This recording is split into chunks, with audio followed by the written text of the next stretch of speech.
九娘子，是我，救我！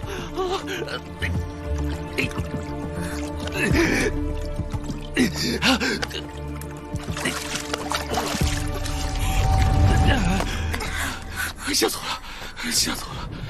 多谢九娘子，多谢！活该！活该！活该！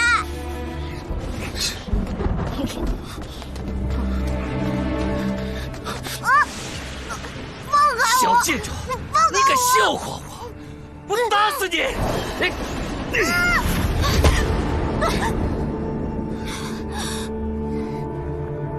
大公子，不要伤了小公子，他可是您亲弟弟啊！你骂我贱种，我就告诉爹爹去！敢用石头砸我！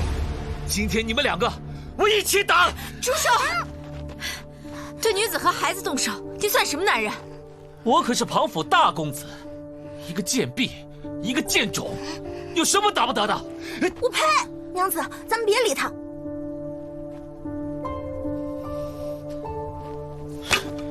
今日看在九娘子的面子上，我就饶了你们。多谢九娘子，你认识我？远远的见过，我叫秦娘，是夫人身边伺候的。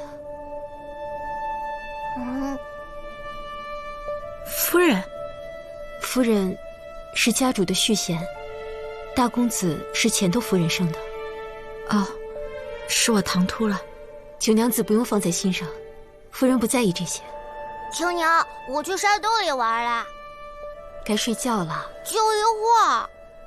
好吧，别跑远了。我来这里2日了，还未曾去拜会夫人。夫人身子不太好，很少见人。我医术不错，若有需要可以去找我。那我先替夫人谢谢九娘子。等我治好了夫人的病，再谢也不迟。你知道方才是何人在朝木莲救母吗？应是双星班的人吧。他们都被拘在府衙候审。那我就不知道了。九娘子若是想知道，我替您留心问着。娘子，夜深了。啊，那我们先回去了。多谢。小事。小公子，走吧。秦夫人，热水打好了，我进来了。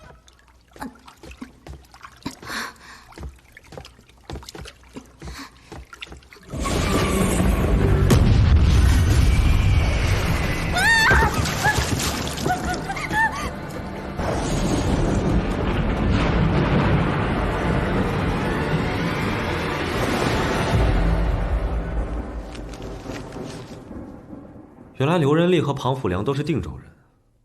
这10多年，不仅从未回过定州，还对出身定州之事遮遮掩掩，连老祖宗都不认了。看来犯的事不小。去查查，他们离开定州那年前后，定州都出过什么恶逆之事。主子，要不我亲自跑一趟定州吧？不必，这等跳梁小丑还不配你出手，交给哥祖去办。你给我好好的哄哄福灵，带他多出去转转。是。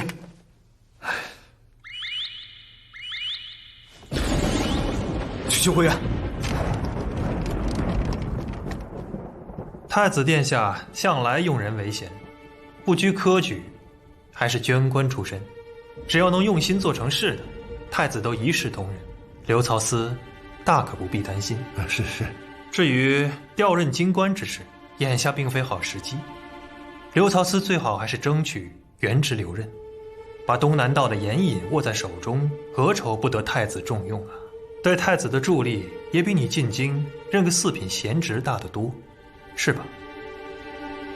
可是，大公子所言极是，天底下人都想着加官进爵，可谁人能想到我们只求原职留任？刘曹司在吏部经营多年，这些小事儿，想必是手到擒来，啊？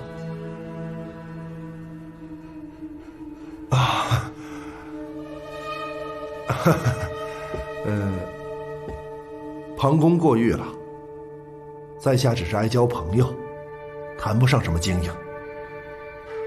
不知大公子几时回京啊？在下进京述职之时，定要去府上拜访钟永好。刘曹司此次进京，当以述职为先，以后与家父自有见面的机会。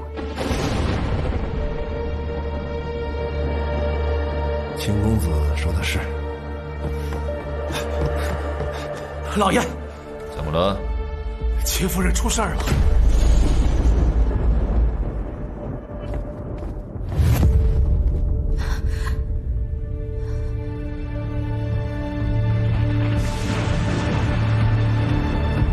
侍女娟儿说，死者是秦夫人，庞福良的朋友。夫人，可有高明？这个院子每年都会更换下人，庞福良只让下人们称呼她为秦夫人，姓名来历一概不知。一个身份不明的夫人，来历恐怕也不干净。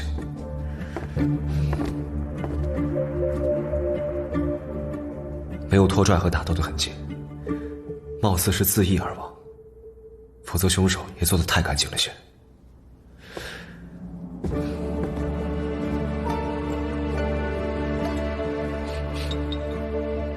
上好的云无风，一口都没动。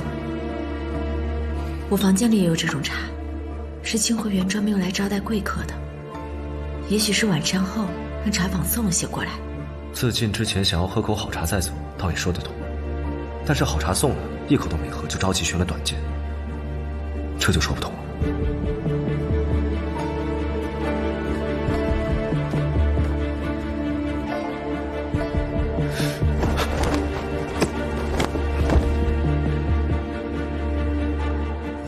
这几处有磨损痕迹，像是有麻绳之类的东西来回拉扯。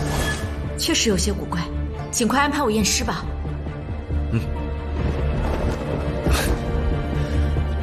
我直接带你去。明安重地，不得闯入。刘陶司，请自重。我要看看他怎么样了，让开，我要进去。请您自重。白风，请刘操司进来。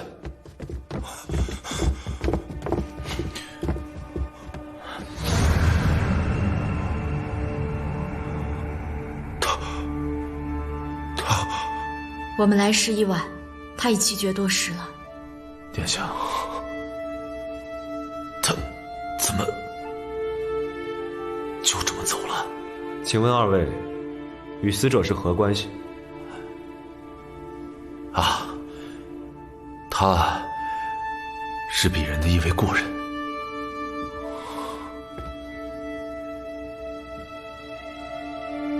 真的只是故人而已吗？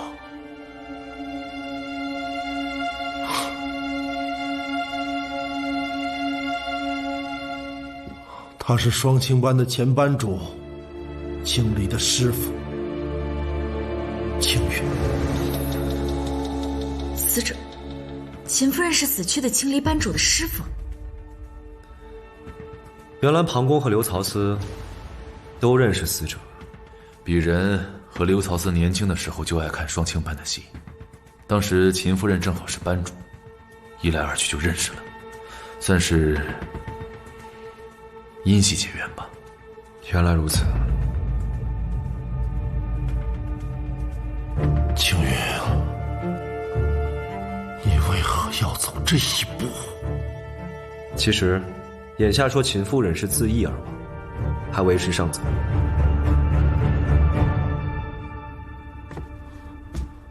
殿下的意思是说，青云他是被人谋害的。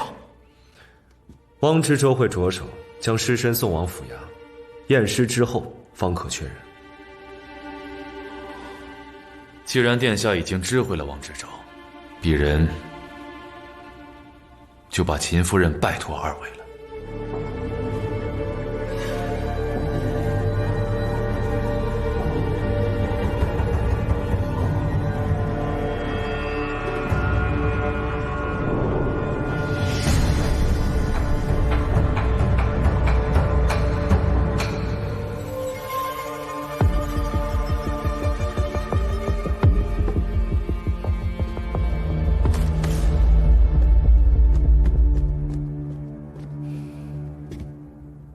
白风，去查查双清班是否为定州起家。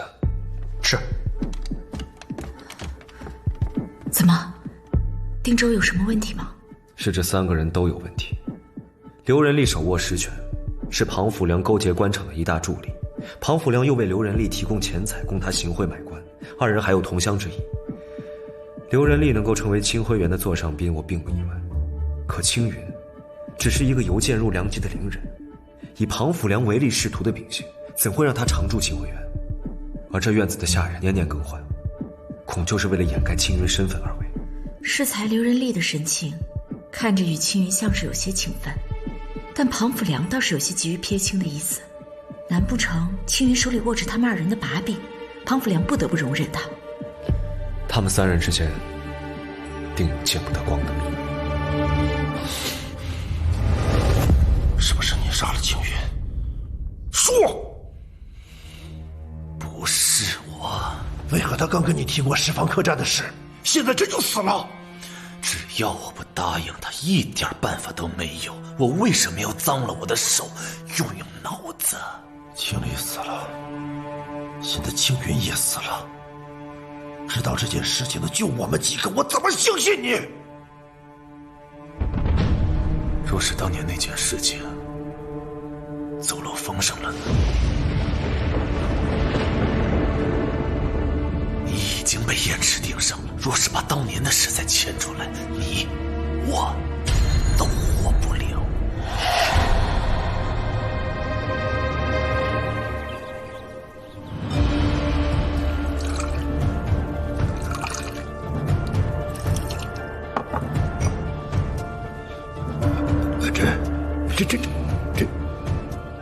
这是苍竹水，可以去除尸臭，防中尸毒。王知州还从未进过炼坊呢，这一次就让你见识一下，何为刑狱之士的出勤，莫过于简练。多谢殿下指教啊！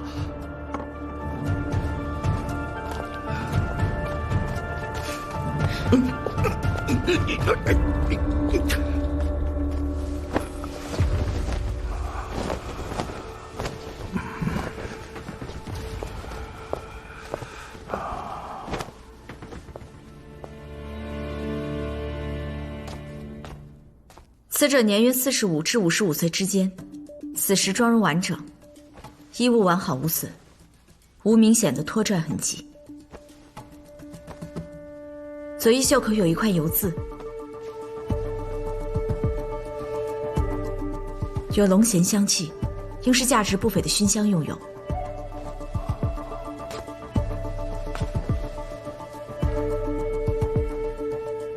肩背处有磨损，长约3分，边缘参差不齐，缝隙间有绿色锯末，应是在柱子或凉亭上靠蹭过。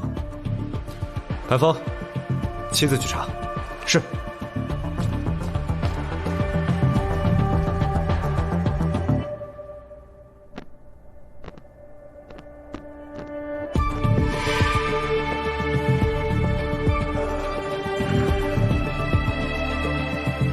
死者因为颈部的血脉被压制，面色惨白，眼睑有细小出血点，翼沟在喉结上方呈青紫色，上缘有暗红色充血，翼沟前颈较深，两侧浅，位置颈后，翼沟宽而整齐，与死者的判搏折痕一致。舌尖底牙未出，舌骨有轻微损伤出血。死者的口中也有酒气，死前应曾饮酒。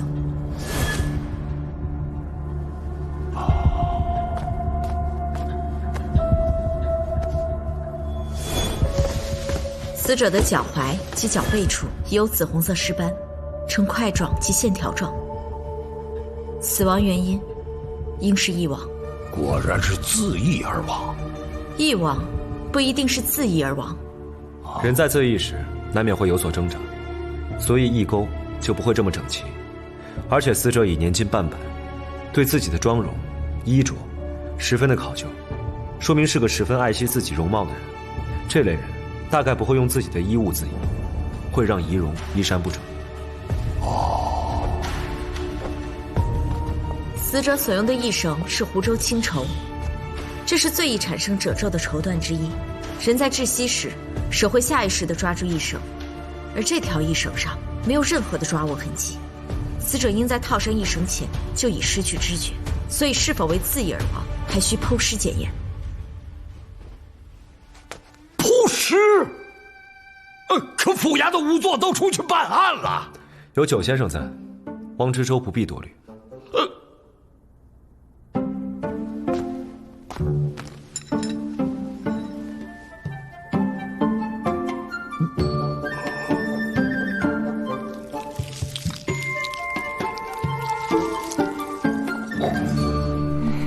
你头疼吗？习惯了。我的头可太疼了，宿醉怎么那么难受啊！我以后再也不喝了。好，那你下次别求着我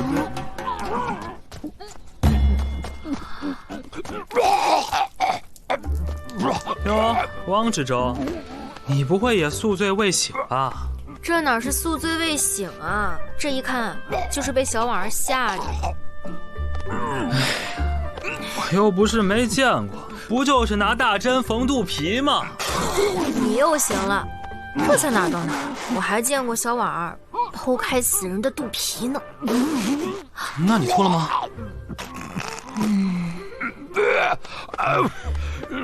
本世子来试试，若我挺住了，下顿酒你请。行啊。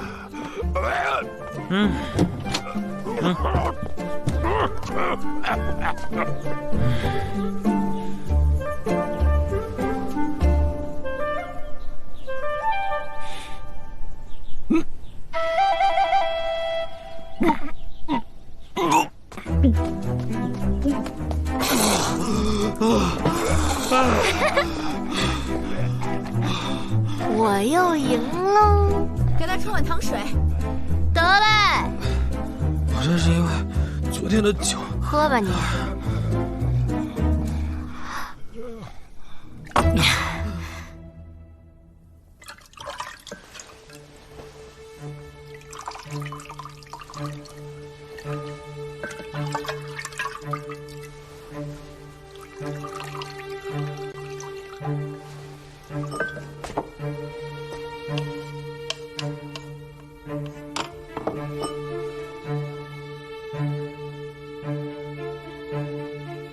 曼陀罗，市面上常见的蒙汗药和麻沸散都是白色粉末，这黑色粉末的其实是曼陀罗的种子粉，种子毒性更强，服下1克中便会头晕、昏睡、四肢麻痹，服下半个时辰后就会陷入昏迷，与酒同服，毒性更强。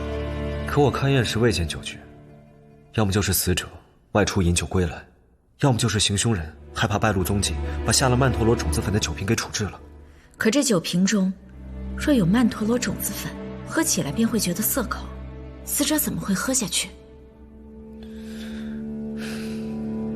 若是行凶人与死者一同饮酒，在死者醉意有7、8分的时候，再将酒给他换成药酒，死者一时也难以分辨。主子，九娘子，九娘子，看看这个，是否和死者的衣裙质地相同？在哪找到的？庞府梁书房外的凉亭柱子上。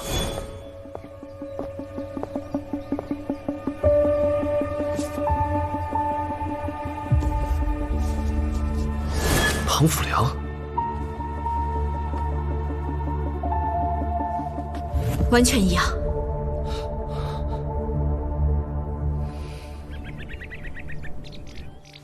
啊，这里边加了一些涠洲岛的龙涎香，清幽绵长，经久不散。世子殿下若是喜欢，鄙人一会儿便差人给您送过去。好，送给秦九娘子即可。九娘子慧心兰质，用此香正相宜。庞公此次可是特地邀请秦夫人前来小住？秦夫人通常都是随双清班一起，鄙人从未单独邀请过的。庞公似对秦夫人颇有不满啊。鄙人本不欲说死人的是非，但事到如今，不得不说了。秦夫人卸任班主后，鄙人念她生活不易，对她时有照拂。可谁想，养得她胃口越来越大，昨日他居然提出用双清班换我10方客栈3成干果，鄙人一气之下便把他赶走了。那庞公与秦夫人，可是在此处谈及此事？啊，此地是鄙人会见贵客的地方，见他是在外院花厅。那秦夫人可留下用了晚膳？他爱喝酒，用了一些酒菜而已。好，今日有所打扰，告辞。鄙人恭送。不必。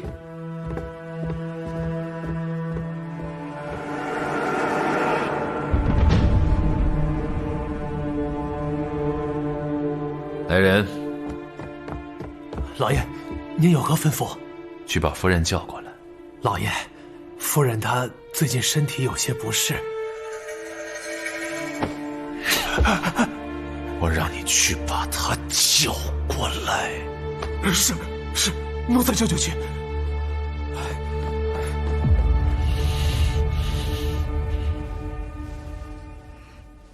死者衣袖上的油渍，正是庞福良书房的灯油。他们不仅在书房见过面，还用过酒菜。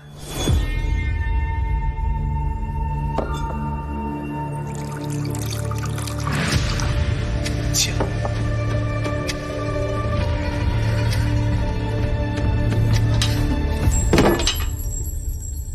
但庞福良撒谎，说是在外院花厅见的面。我还特意让他把灯油送给你，这下正午也有了。曼陀罗种子味道较浓，但若下在口味重的菜中，也不易分辨出来。庞福良在此手眼通天，他若想杀人，有的是办法消除痕迹。眼下要先找到他杀青云的情友。可这事情怕是也没有那么简单。以誉王在宗室的号召力，庞福良还不敢在他寿宴期间轻举妄动。更何况圣上要彻查盐运贪腐的风声早已传开，刘仁立想要靠着太子脱身，庞福良若要保他，就更不敢轻举妄动。青离、青云先后命丧狱中，这绝对不是巧合。接连2桩命案的人证物证都对不上，真是处处都透着古怪。我还是第一次看你被难住。难不怕，只怕现在屋里的感觉。没事，我们再忍一忍，先查查青云的旧事，看能不能拨开迷雾。今日你也累了，早些休息。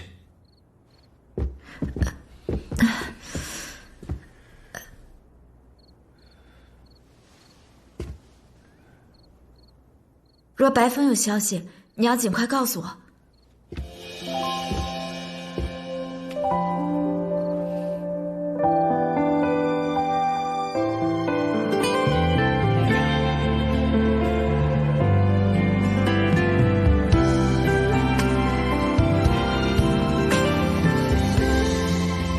放心，我不会错过任何一次见你的机会。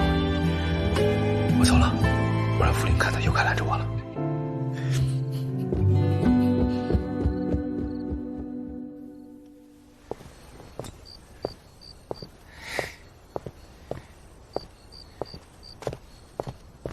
哎，九娘子，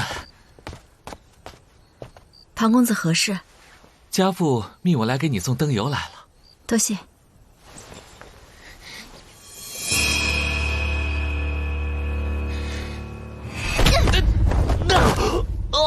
谁敢踢我？你竟敢对小婉儿动手动脚！你不想活了你！别打了，怎么又喝醉了？月娘啊！月娘！你看，哎，七嫂，我跟你说，我们是真夫妻假兄弟啊！哎，不对，假夫妻真兄弟。是真兄弟，你就别拦着我，我揍不死你！我别打了，你还不赶紧跑！郡主发起火来，我可拦不住啊！九娘子，我马上走。你要是明天有时间，我陪你去游湖可好？游湖？你是何人啊？竟敢陪我七嫂游湖？他是癞蛤蟆。不是，你怎么不早说啊？癞蛤蟆，我不跟醉鬼一般见识。什么东西？我呸！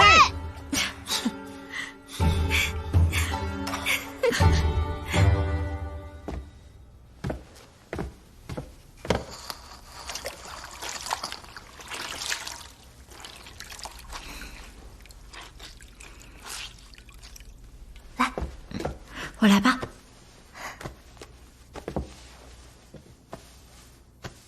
傅良，等郡主醒了，给她喝点醒酒汤。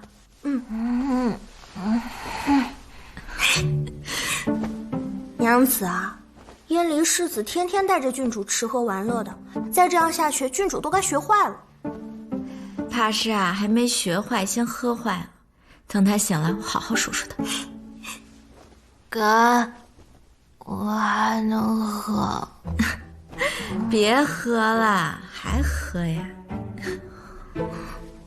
哎，擦擦手。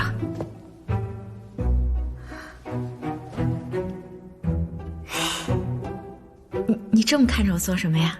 娘子，您比以前爱笑了。是吗？我怎么没注意啊？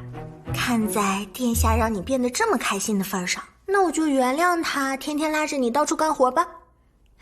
可是，我就喜欢他拉着我干活，怎么办呀？我的娘子啊，人家就算心里再喜欢，嘴上也是遮着掩着的，哪像你啊，天天把喜欢挂在嘴边。你呀，倒是越来越像我娘了啊！娘子，你在说我唠叨？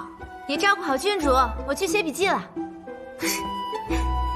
哎呀，这两个人没一个省心的。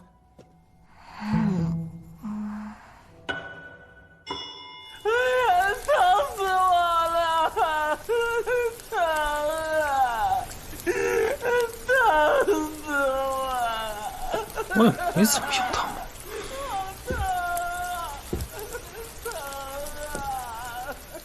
七哥，我真没让他们下重手啊！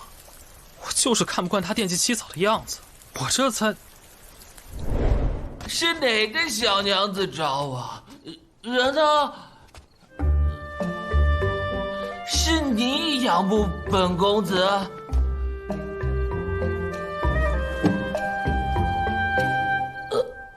唐公子，奴家等你多时了。好一个曼妙佳人，本公子喜欢，让本公子抱抱。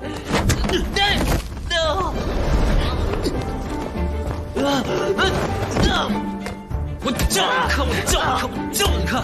奴家不仅身材曼妙，我力气还很大，够你看看，你够你够你！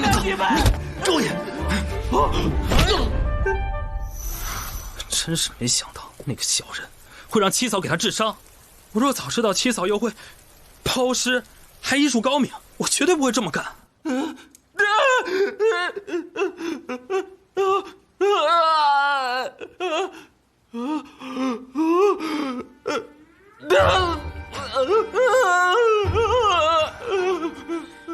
九妹妹，这能行吗？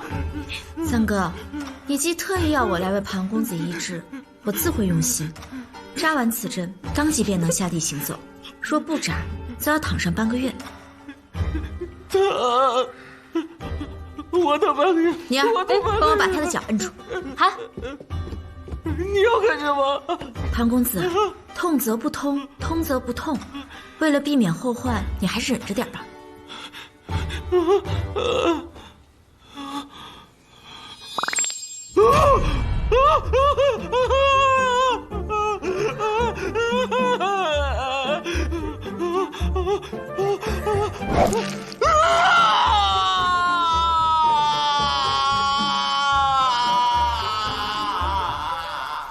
我嫂子治病这么要人命呢？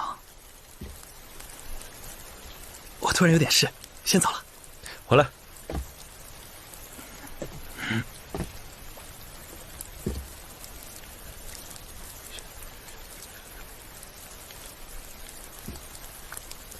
办好此事，算你将功赎罪。七哥放心。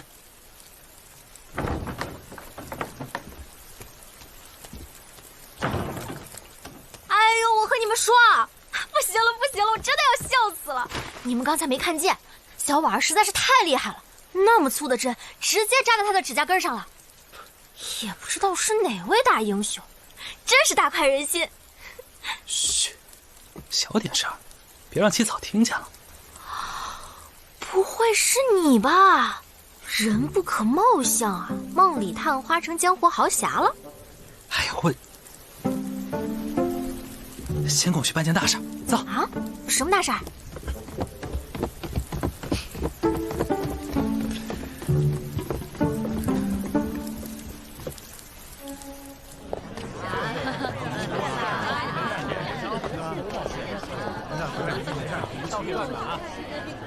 让我们来查双清班嘛，来这云韶坊做什么？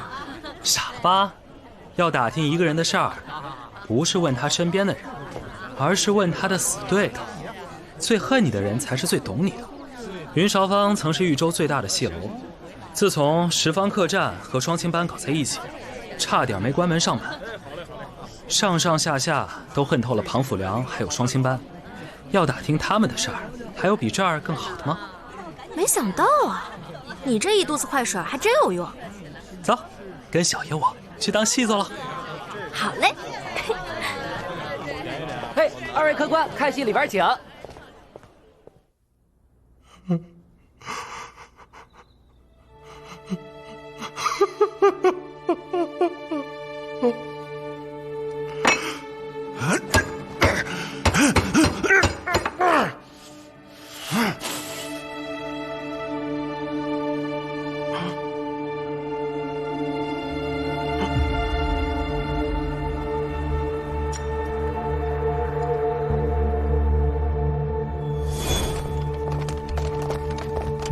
李思清，东南盐运的卷宗和账册都在这里了。我今日回京，即刻全部装车带走。是。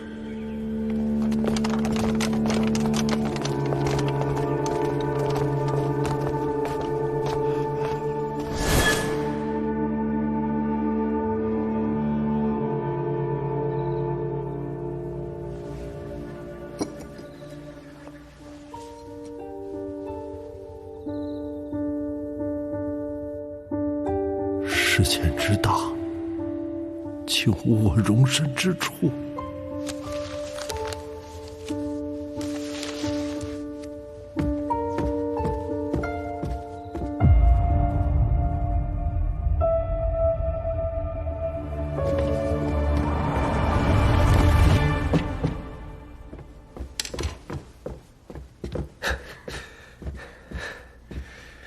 你怎么又来了呀？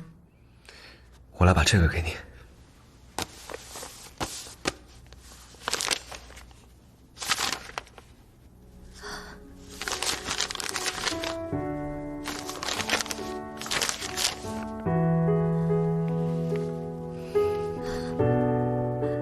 这是父亲的手札，你从何处得到的？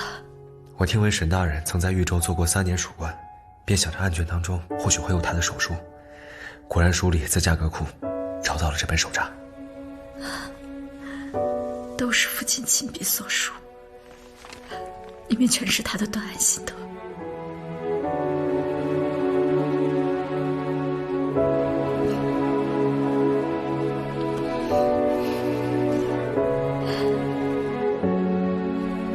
谢谢你。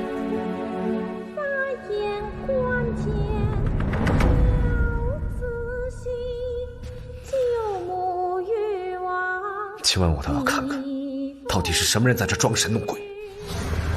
佳期相遇灵山望，此行引路知迷津，此行引路知迷津。秦娘，见过九娘子。你可知是何人在场？不知道。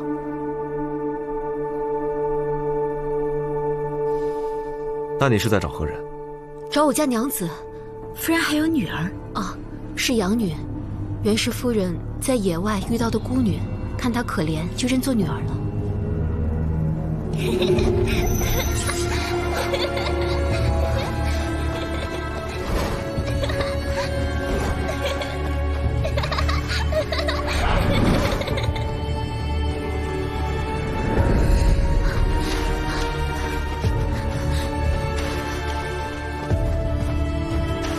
娘子，谢天谢地，你吓死我了！齐娘，你找到我啦！齐娘，那个叔叔会跳水，我也想跳水。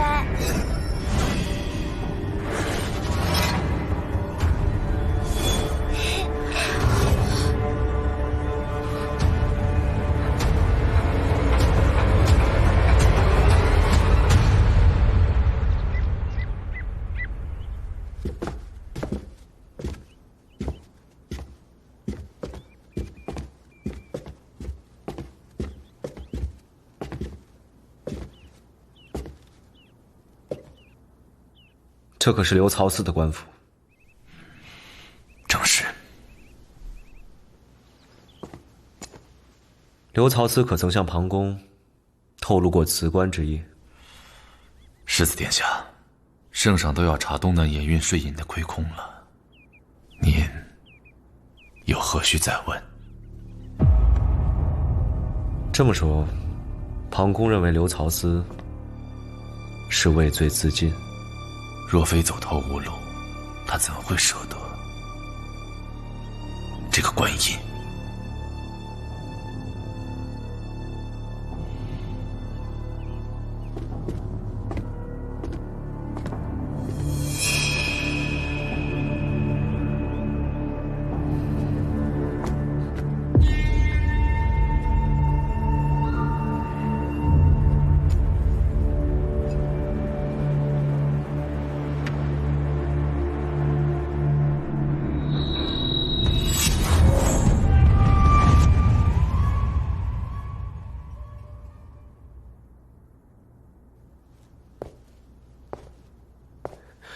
时辰可有异啊？死者的口鼻处还有气道皆有白色的粉末，气道处还有一些淤泥，两肺膨大，湿润且有色斑，胃中有积液，无残存食物，未发现中毒还有迷药的气味，确定是溺死无疑。死者的手腕还有脖子处的勒痕都是新伤，脚后跟还有小腿处都有轻微的擦伤，定是生前在粗糙的地面上挣扎所致。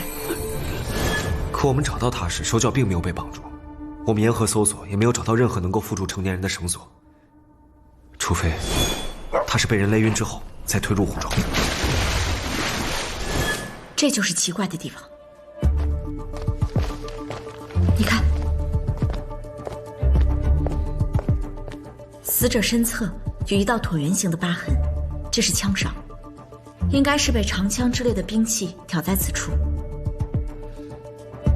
右手手掌还有虎口处都有厚厚的茧，死者做了10年的文官，可这些厚茧仍在，说明他从未停止练武，体力也定然还不错。寻常人想要徒手勒晕他，难以办到。且我们赶到时，死者刚死去不久，行凶人应是来不及带走绳子掩盖现场。可若没有绳索，这勒痕又从何而来？肯定是用了绳索，关键是绳索的材质。我来。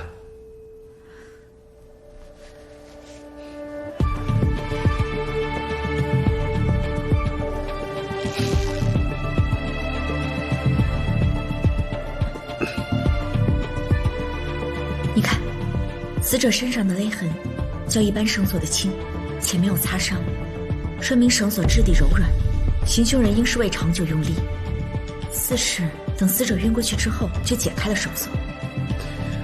莫非行凶人勒晕刘仁利的目的就只是为了将他淹死？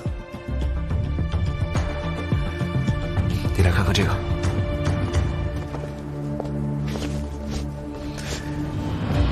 这些都是湖面上捞起来刘仁利贪的银票，算上那些泡烂的，足足有10余万两。在水里泡烂？你可听说过水下逃生的戏法？我自小在军营长大，怎会听说过这些？这还是戏班的老把戏了，用麻纸做成绳子，捆住人的手和脚，放在水里浸泡就会化开，绳索慢慢就化没了，人自然可以从水里逃出来。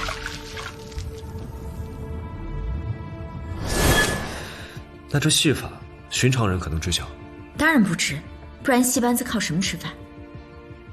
这我还是从父亲的手札上看到的。戏班，看来还是得查查双清戏班。就冲着行凶人将这10万两银票丢入水里的狠劲儿，他定与刘仁利有不共戴天之仇。多谢。不客气。都怪亲娘多事，一点风寒怎好劳动九娘子？医者治病救人是本分，夫人不必多虑。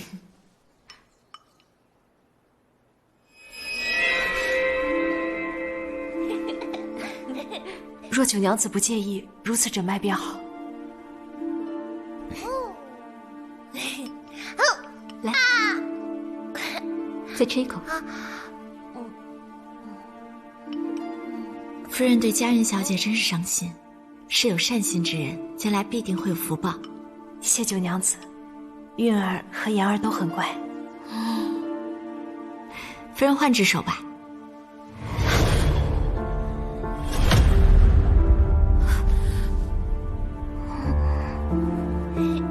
这是何人打的？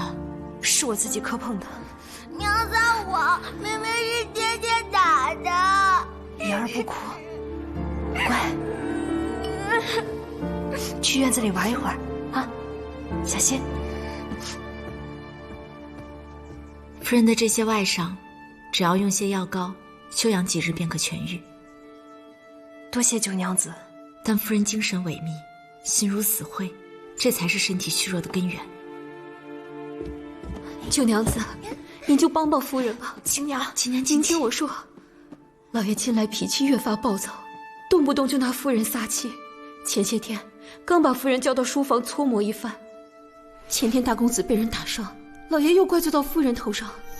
贱人！若非你纵容无度，他岂能夜不归宿？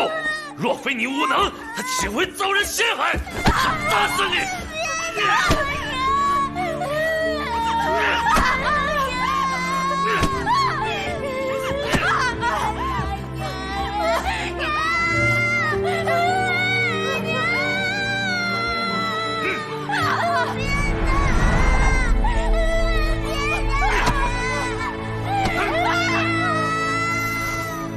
夫人天天以泪洗面，食不下咽，如何不心如死灰啊！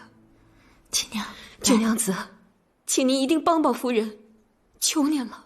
娘，我饿了。亲娘，你不要为难九娘子，快去哄韵儿吃饭。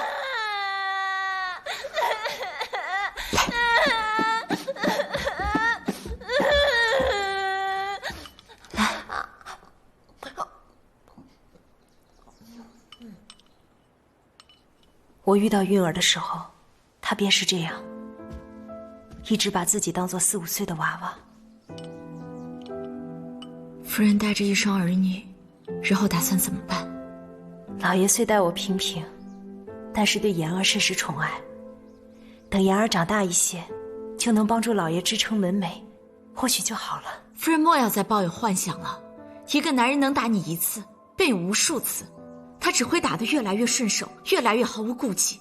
能对女人动手的男人，都是品行败坏、彻头彻尾的懦夫，又怎么可能会有改变自己的毅力与决心？我不指望他改，我只希望妍儿能快些长大。长大了又如何？小公子整日看着母亲受辱受屈打而无能为力，长期以往，内心必定憋屈压抑，又怎么可能长成有担当的栋梁之才？夫人莫要再用孩子做借口了。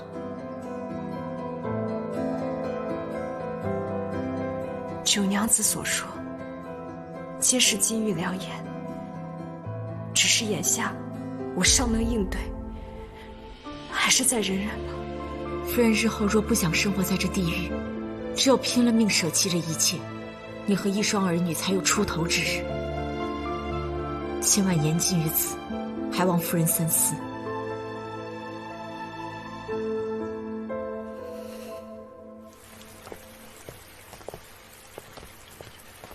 九娘子，你不要怪夫人优柔寡断。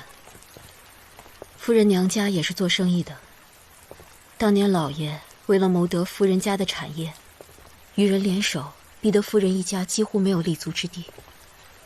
夫人为了保住娘家基业，才委屈做了老爷的续弦。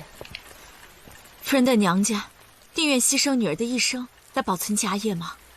若是娘家垮了，夫人就更没有退路了。何况她还有一双儿女，若真为了自己离开庞家，嘉言公子就一无所有了，她也白熬了这么多年。九娘子是个好人，只是未经他人苦，莫劝他人善。夫人不像九娘子这般有些本事傍身，也只能屈从命运。这世道面对不公，一些弱女子除了逆来顺受，又能怎么样呢？青云、刘仁利、庞辅良的关系，那可真是非同一般呢。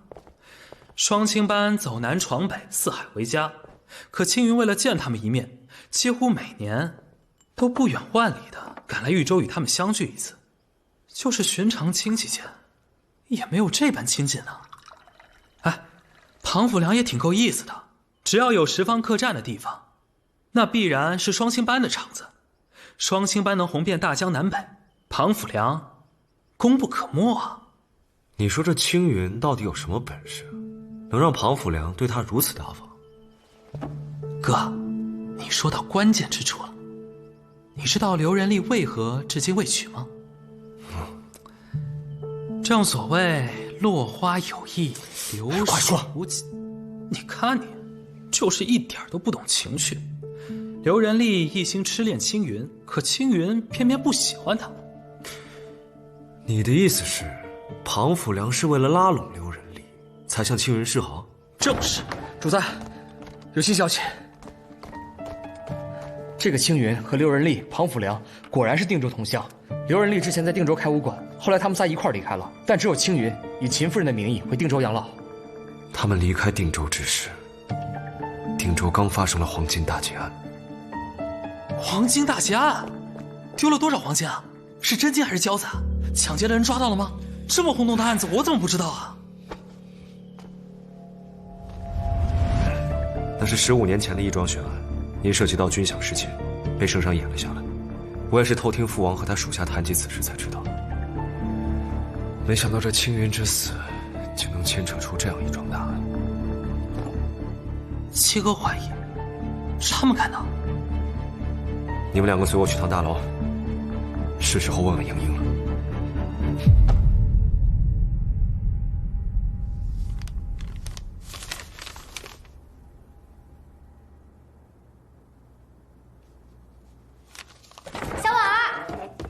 我猜你就没睡。你知道我这2天干什么去了吗？不知道。我和燕离去做剑子啦，就是细作。好玩吗？什么好玩啊？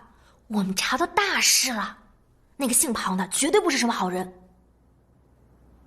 娘子，郡主，大公子说让我们赶快收拾行李，明天一早就离开豫州。怎么这么着急啊？我七哥知道吗？不知道。不用问，定是和刘仁利生死有关。你先去收拾行李，我和宁儿去府衙走一趟。好。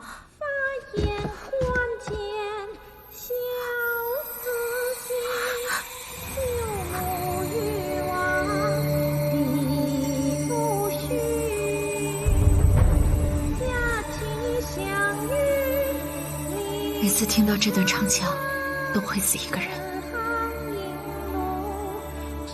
这已经是第4次听到了。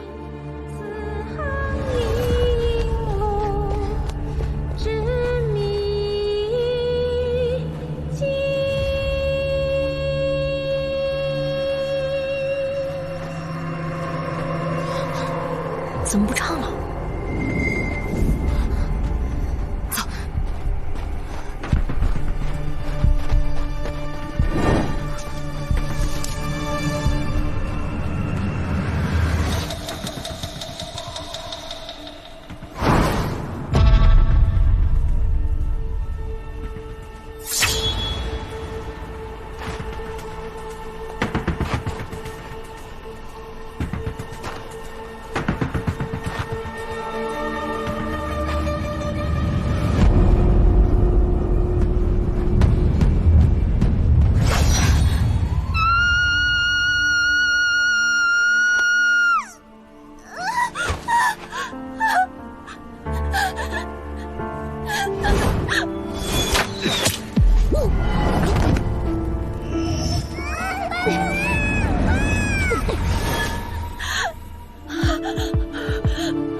是金凤，刚才吓着了。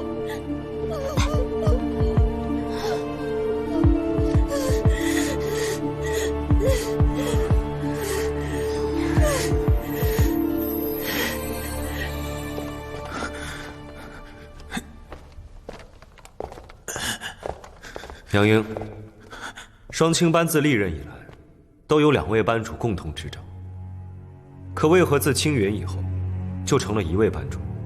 不是的，还有1位清溪班主，她是青云的师妹，后来她嫁人带着徒弟走了，青云就跟她闹翻了。那清溪的徒弟叫什么名字？叫清环，论身法唱功都要比青云的徒弟青离要强，可惜了。那清溪所嫁又是何人？他是西北路的1位将军，好像姓张，还帮他脱了剑籍。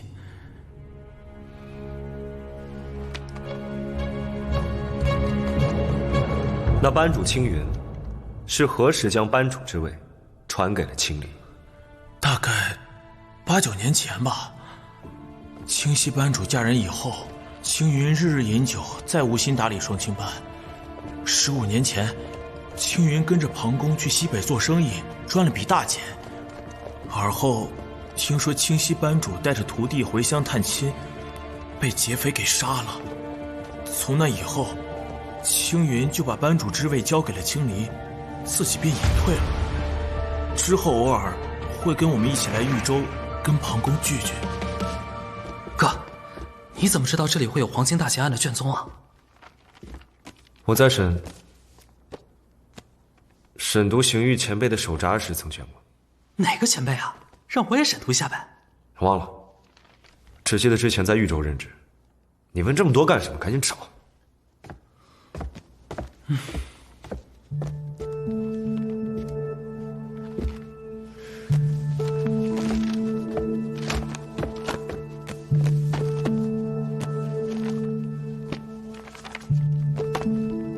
找到了。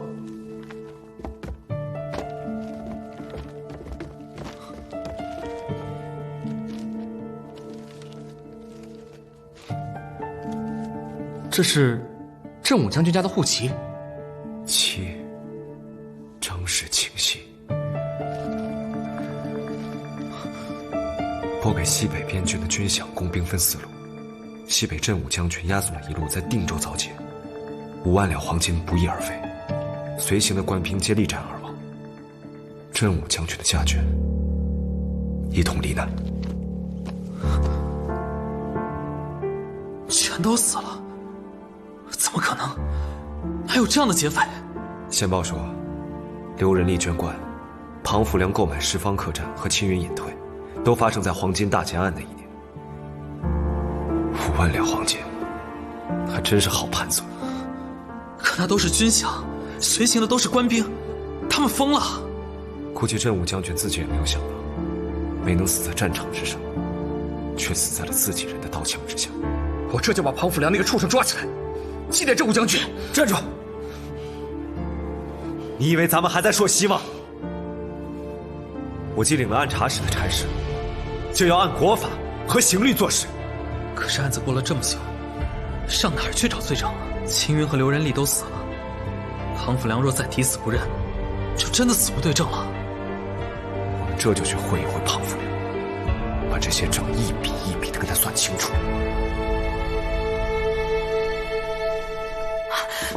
玉儿怎么了？玉儿，玉儿，玉儿，玉儿，娘！大小姐适才惊风发作，之前有过这种情况吗？玉儿自小就有这个病根儿，一受惊吓就容易犯。姐姐，你看这是什么？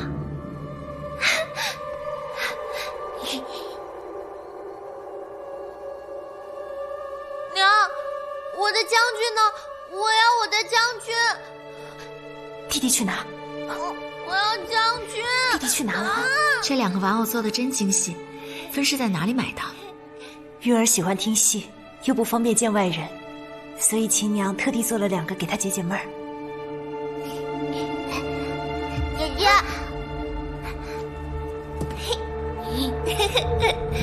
妍儿真棒。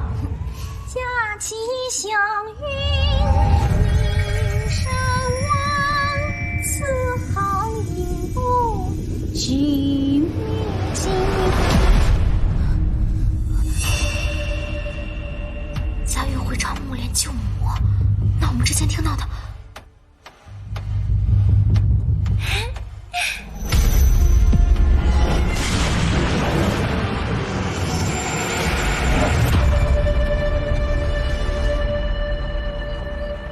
多谢，就送到这儿吧。小婉儿，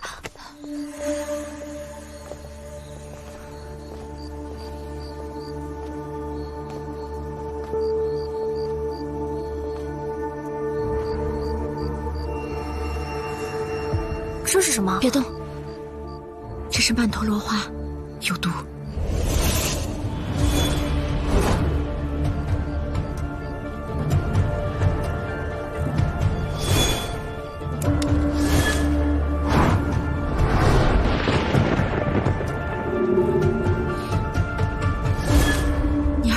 立刻去府衙，把刚才发生的事情都告诉你七哥，让他尽快带人来清辉园。好。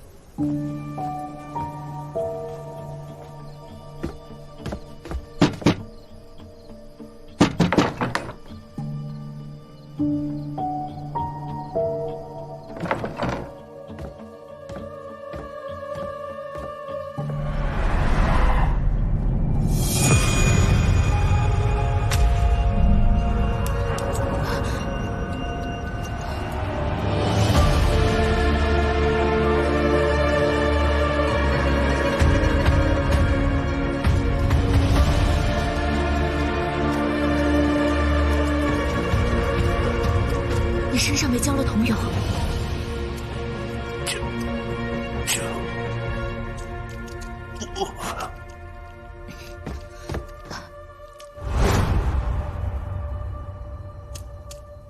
你的伤我治不了，只要把这剑拔出来，你立刻便会死。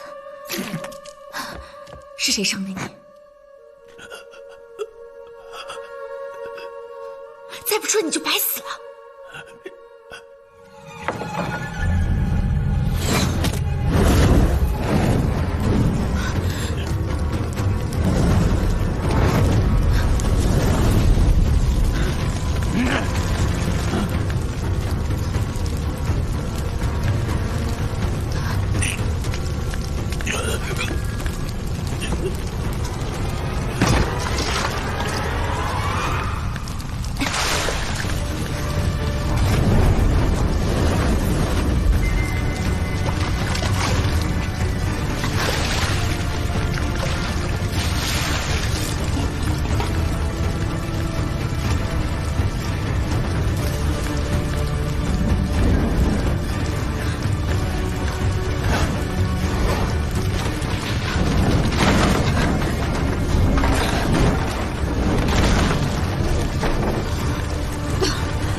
挨脚的，滚！你个老奴，你怎么还推人呢？你敢推我？看我不打死你！你要再敢动他一下，老子踢死你！秦婉，小婉，什么？小婉，小婉，你在里面吗？小婉，娘子，小婉，你回答我一句。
主子，兄妹们，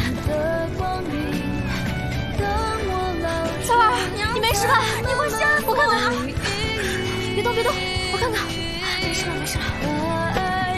七哥，真有你的！你胆子也太大了吧！吓死我！没事没事。七哥，你有没有受伤啊？没事吧？也不看看我是谁，放心吧，没问题。谢谢你救了我家娘子。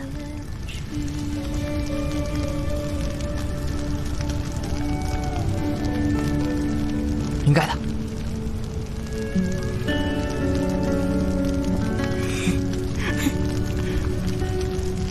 我们小婉儿这叫什么？这就叫大难不死，必有后福。没错，娘子后面的福气还多着呢。对。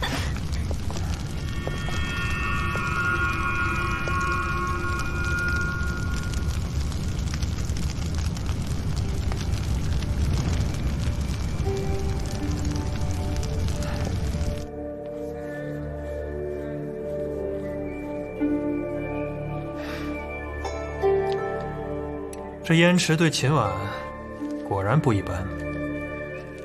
只要运用得当，不出3年，朔溪君便可成为太子助力。那侯爷要问起刘仁利的事，该如何？我在信中已经提及了，李慕云突然到访豫州，为了不让他看出行迹，我及时收手了。是。只是刘仁利这种事，以后千万不能发生第2次。若再有一次，我在太子面前将永世不得翻身。那是庞辅良刻意从中隐瞒，怪不得大公子。我到底还是心急了些，怕在有心人眼中早已露了行迹，不能再与誉王走动过近了。正好，父亲来信说，太子的差事遇到了些麻烦，急需九丫头的本事排忧解难。我们这就启程回京吧。是。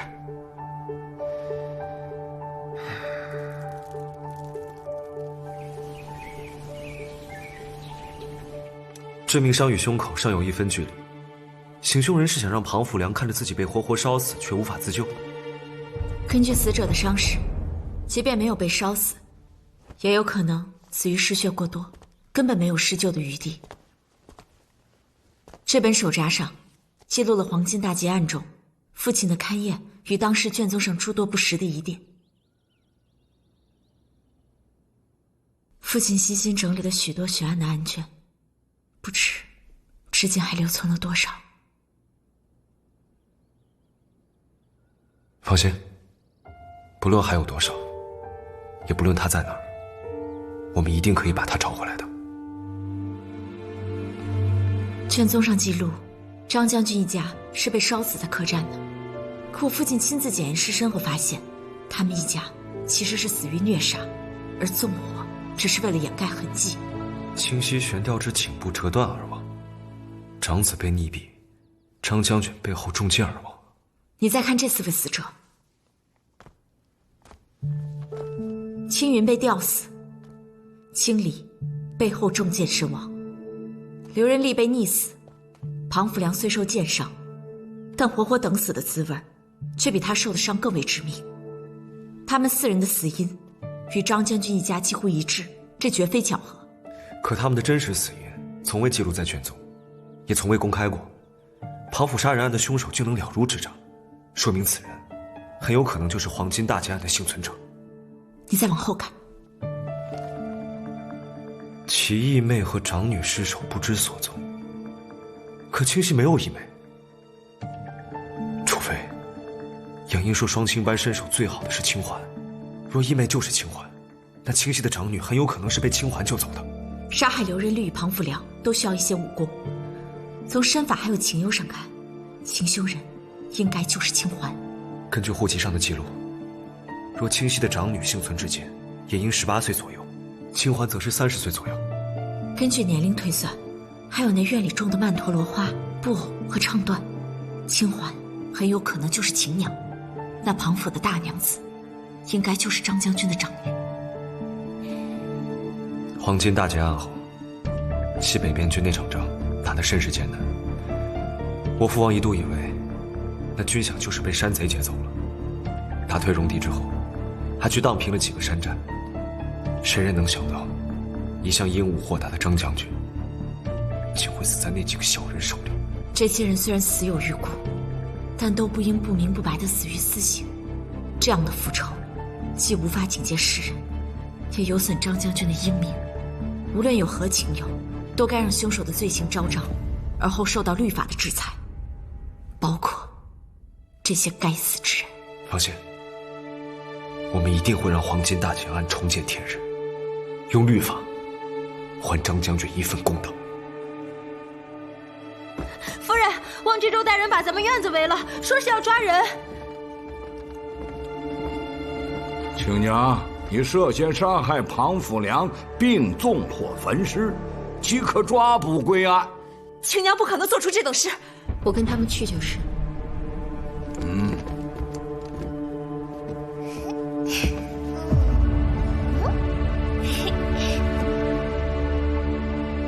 怎么了，亲娘？没事的，小公子。乖。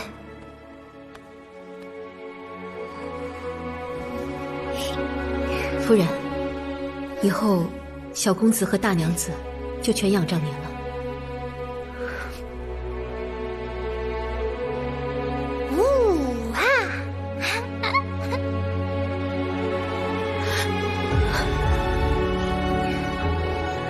亲娘，你们凭什么抓亲娘？不许你们欺负亲娘！小娃娃躲猫猫，桌子后面嘻嘻笑。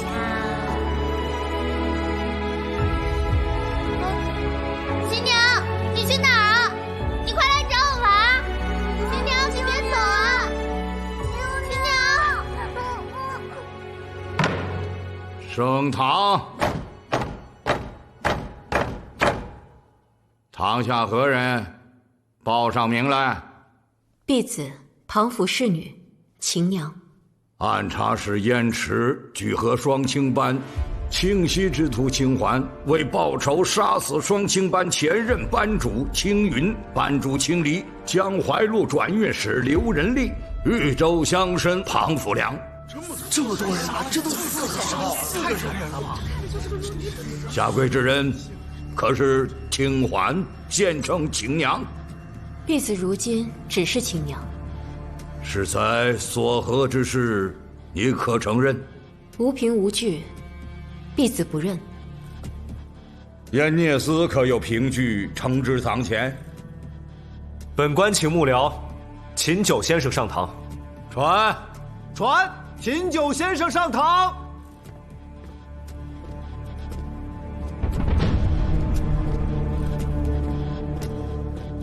在下秦九，见过汪知州。九先生，快请起。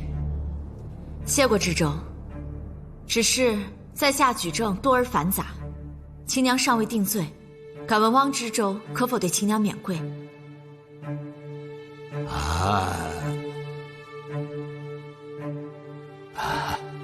起来吧。谢汪知州。九先生可有凭据呈至堂前？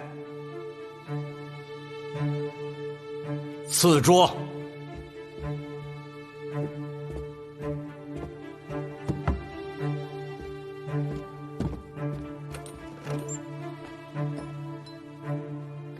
这两支剑，一支为木梗铁皮，一支为纯铁剑。这支纯铁剑是从死者尸身上取下的凶器，而这支铁皮剑才是剑匣中原本配备的演出用剑。秦凶人将这把铁皮剑换成了纯铁剑，剑的分量加重，需连动2下机关才可射出。因此，杨英再次低头时，铁剑射出，正中死者要害。第1名死者青离在表演时中箭身亡。原来如此啊！请把这些一并传给大人。大人请看，这是第2名死者秦夫人的尸身验状与现场勘验图。白色瓶子里的是死者胃中的曼陀罗种子粉，香囊中的是嫌犯秦娘在住处种植的曼陀罗花果实。双清班班主青云，化名秦夫人，与庞府良在书房密谈，向其索要10方客栈。2人发生激烈争吵后不欢而散。秦轩知道秦夫人嗜酒，借机在酒中下了曼陀罗种子粉。趁秦夫人毒发昏迷之后，嫌犯潜入房中，解下秦夫人的判帛，将其拉至横梁附近，用麻绳将秦夫人吊于房梁之上，再自横梁上将判帛绕过横梁系在秦夫人颈下，然后解开她腰间麻绳，利用身体下坠之势将其遗忘。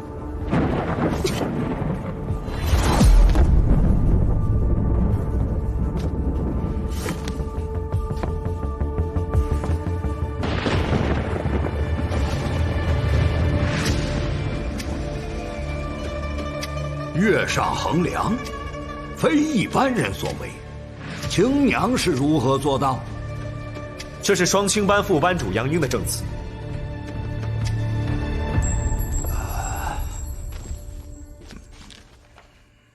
秦娘即为清环，尽得师傅清溪真传，唱功、轻功身法，皆为同辈中的翘楚，就连双清班班主青离，也稍逊一筹。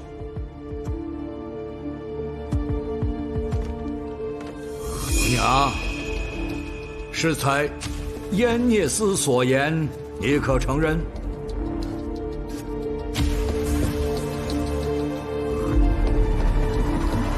弟子承认。面不改色，杀了这么多人呢，他怎么下不去手啊？肃静！九先生，可还有凭据呈至堂前？不用凭据了，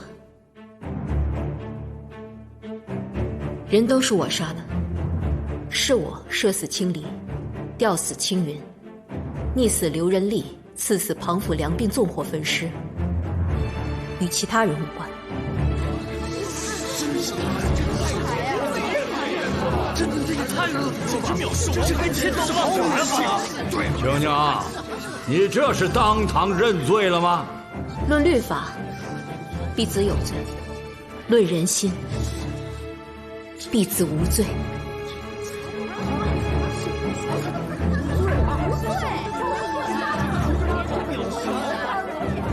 肃静！大胆刁妇，你竟敢戏耍本官！汪志州，在下有几句话想询问秦娘。请问，以你的身手，你用长剑刺伤庞府良时，是否完全可以做到一剑毙命？是。那你为何故意在他心口处留了一分？因为我要让他求生不得，眼睁睁看着自己被活活烧死。你们之间究竟有何恩怨，让你对他下此狠手？他们就是一群黑心烂干的歹毒之人，因为他们合谋吊死了我师父清溪，射死了我师公张将军，溺死了师父的长子，连师父的小女儿佳韵都被吓成那般痴傻模样。因为他们就是15年前黄金大劫案的真凶。这可是惊天大秘密，这样。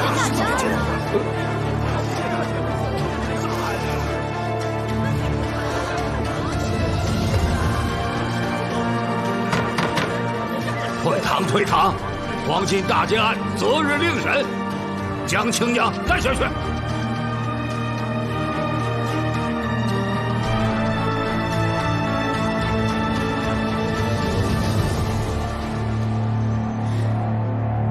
谢谢。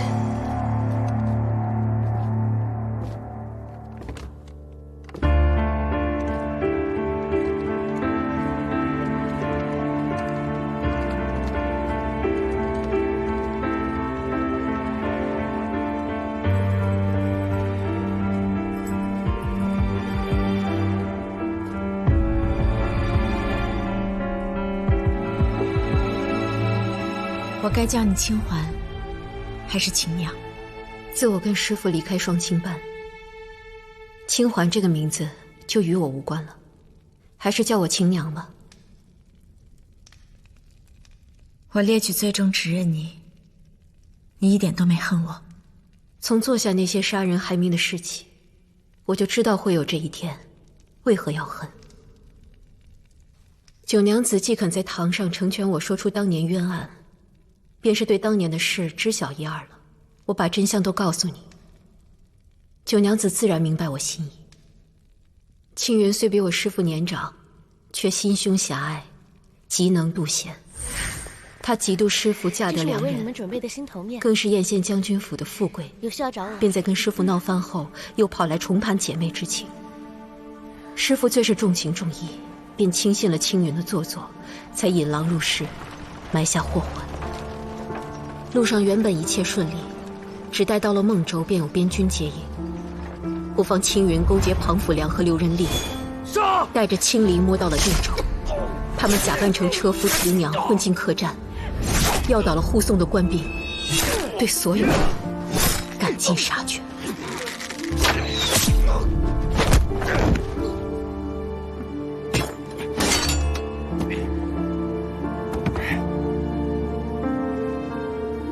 师父的一双儿女，当年不过是懵懂幼童，没想到那个歹毒的贱人，还是将他们丢进了井里。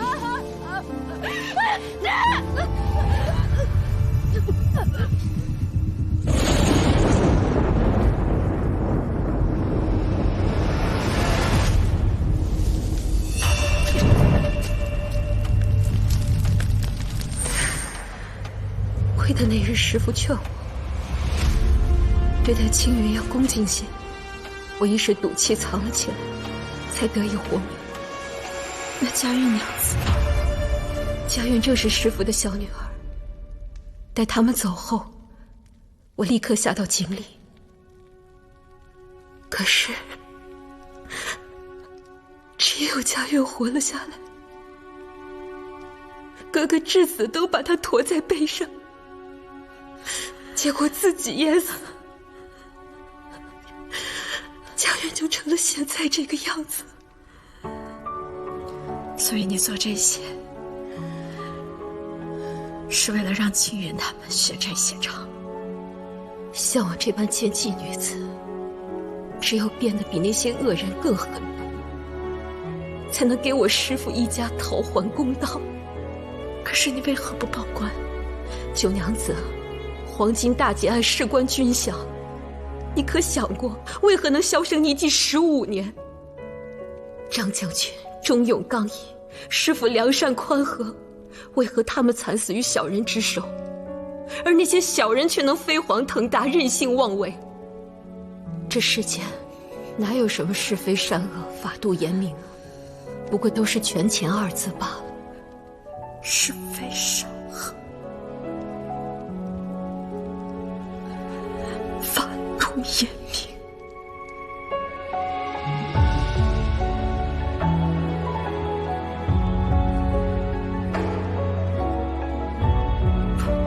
婉儿，断狱之时须牢记，公事在官，是非有理，轻重有法，不可以己私而负公理，亦不可为公法以寻人情。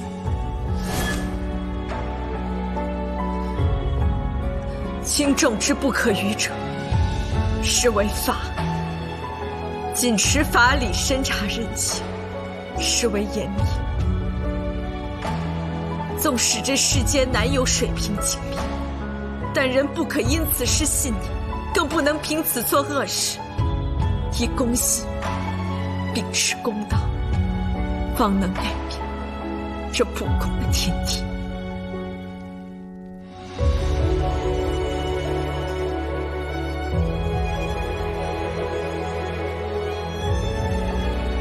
若为官之人都如九先生，天下苍生可安享太平。